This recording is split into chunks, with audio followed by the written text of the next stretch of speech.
Hi, this is Priya. Welcome to Lucky News. ప్రతిపక్షాల వాదన అర్ధరహితం. ప్రజల్లో న్యాయవాదులను మభ్యపెట్టడం తగదు అని వైఎస్ఆర్సీపీ జిల్లా లీగల్ సెల్ ప్రధాన కార్యదర్శి పివివిఎస్బి రాజు అన్నారు. లేనిపోని జీవోలను బోచిగా చూపించి తెలుగుదేశం జనసేన పార్టీలు ప్రజల్లో న్యాయవాదులను మభ్యపెడుతున్నాయని వైఎస్ఆర్సీపీ జిల్లా లీగల్ సెల్ ప్రధాన కార్యదర్శి పివివిఎస్బి రాజు ఆరోపించారు. పంచాయతీ కార్యదర్శులను థర్డ్ క్లాస్ మెజిస్ట్రేట్లుగా, గ్రామ సచివాలయ విఆర్ఓలను పబ్లిక్ ప్రాసిక్యూటర్లుగా, గవర్నమెంట్ లీడర్లుగా నియమించబోతున్నారంటూ వివిధ పత్రికల్లో వస్తున్న అవాస్తవాలను భూతద్దంలో చూపిస్తున్న తెలుగుదేశం జనసేన పార్టీలు చేస్తున్నాయని ఆయన విమర్శించారు.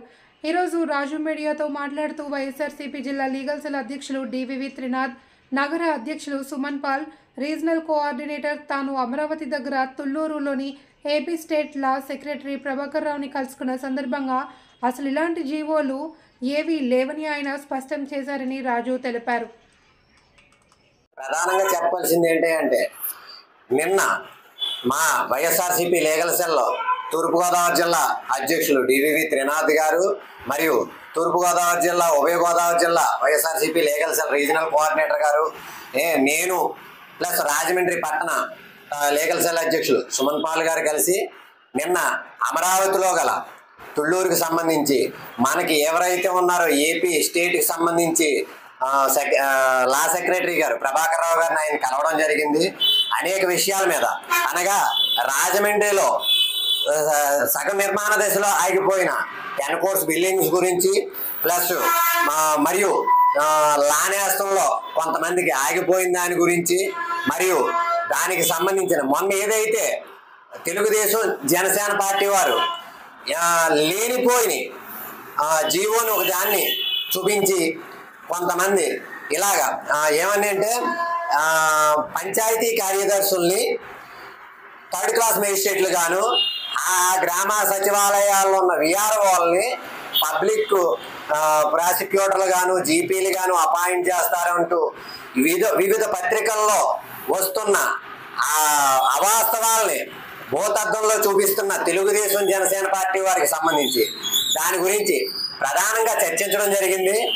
మాకు లా సెక్రటరీ గారు సుదీర్ఘంగా వివరించిన తర్వాత అన్ని విషయాలు ఆ జీవోకి సంబంధించినవన్నీ తప్పు, అవన్నీ కూడా ప్రతిపక్షాలు చేస్తున్న కుట్ర తప్పించి ఏమి లేదని చెప్పారు. దానికి సంబంధించి తూర్పుగోదావరి జిల్లాలో పోక్సో కోర్టు అంటే మైనర్ బాలికల మీద రేప్ కేసులకు సంబంధించి 18 సంవత్సరాల లోపులో జరిగే కేసులకు సంబంధించి పోక్సో కోర్టు అన్నది స్పెషల్ కోర్టు మనకు ఉండేది. అదేమో ఇటీవల కాలంలో కాకినాడ కూడా వెళ్ళడం జరిగింది. దానికి సంబంధించి బెంచ్ను కూడా ఏర్పాటు చేయడం గురించి సిజే గారితో రాష్ట్ర ప్రభుత్వంతో మాట్లాడి సానుకూలంగా చేస్తానని చెప్పారు.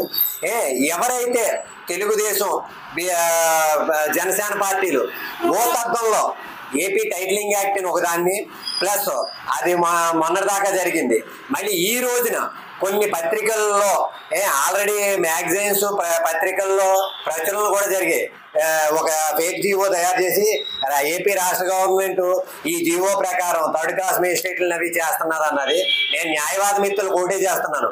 గవర్నమెంట్ ఈ రోజు కూడా అలాంటి జీవోలు ఏమీ జారీ చేయలేదు. న్యాయవాదులని మరియు ప్రజలని ప్రతిపక్ష పార్టీలు మభ్య పెట్టడానికి చూస్తున్నారని చెప్తున్నాను.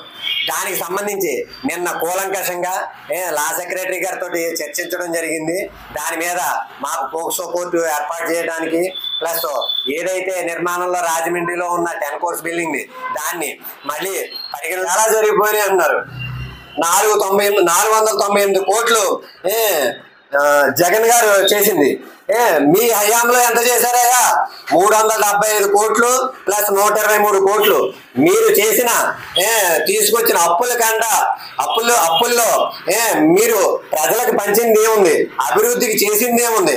ఇప్పుడు జగన్మోహన్ రెడ్డి గారి మీద మీరు లేనిపోయి చెప్తా ఉన్నారు.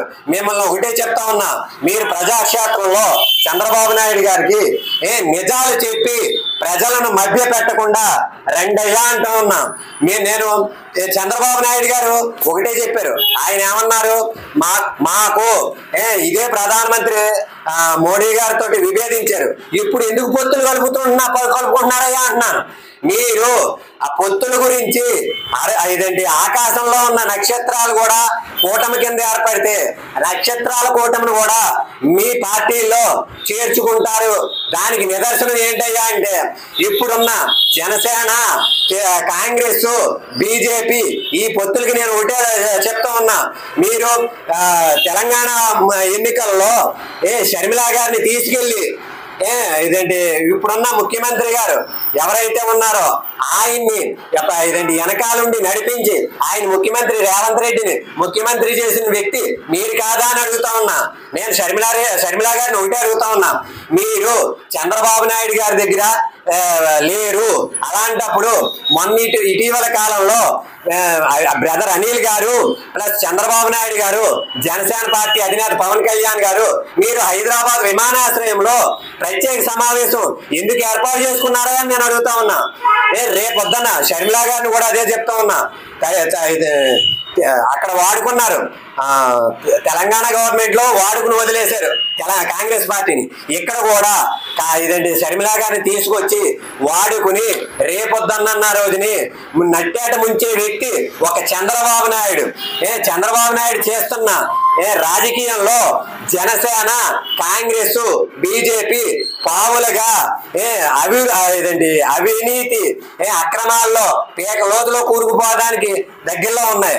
అది ఒక Janasena party, BJP party, Congress party మిత్రపక్షాలన్నీ కూడా ఆలోచించమని చెప్తున్నా. చంద్రబాబు నాయుడు గారిని నమ్ముకుంటే నట్టేట ముంచుతారయ్యా. ఆయన ఒక అవినీతికి ఒక నిలువుటద్దం. ఆయన గిన్నీస్ బుక్ వరల్డ్ రికార్డ్ లో ఎక్కడానికి చూస్తున్నారు. ఆయన చంద్రబాబు నాయుడు గారు ఒకే ఒక ఎజెండాతో వెళ్తున్నారు. ఏమని? వాళ్ళ అబ్బాయిని అద్దదారిని ముఖ్యమంత్రి చేయడానికి చూస్తున్నారు. ప్రజలు విశ్వసించే దాంట్లో లేరు. రేపటి నుంచి జగన్మోహన్ రెడ్డి గారి ప్రభుత్వం మళ్ళీ రెండోసారి కూడా అధికారంలోకి వస్తుంది. ప్రజలందరూ కూడా